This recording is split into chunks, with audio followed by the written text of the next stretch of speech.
হ্যাঁ ব্রো, ভালো দেখে দামি দেখে একটা প্যান্ট দেখাও তো। দামি প্যান্ট আছে ভাই, কিন্তু সকাল থেকে ভাই 5টা কাস্টমার আছে, কেউ দাম কয় নাই ভাই। প্যান্ট দেখাইতেছি কিন্তু দাম কয়ে যাইতেও। হ্যাঁ ব্রো, তোমার দোকানে কয় টাকা দামের প্যান্ট আছে? সবচেয়ে দামি প্যান্ট আমাকে দেখো।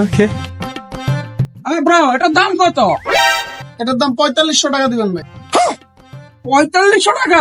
হ্যাঁ ব্রো, কি বলছো? 4500 টাকাতে 5টা প্যান্ট পাওয়া যায়? সকাল থেকে ভাই 4-5টা কাস্টমার আছে ভাই, ঠিক আছে ভাই। কেউ কিন্তু দাম কয় নাই ভাই, ঠিক আছে। আপনি কিন্তু দামটা কইতেও, টাকা কইতেও। না ব্রো, আমি এত দামি প্যান্ট নিব না ব্রো। তোর মায়ের হালার গেরা হালা, তোর মালার গেলা তুই কই কই কই এক তুই কই কই আইতাছে ভাই, দাম বলে যেতে হবে ভাই আমার কাছে এত টাকা নাই ভাই, খালি 2000 টাকা আছে ভাই, এবার মতন ছাইরা দেন ভাই, জায়গা ভাই। দাও ভাই, 2000 টাকা দাও।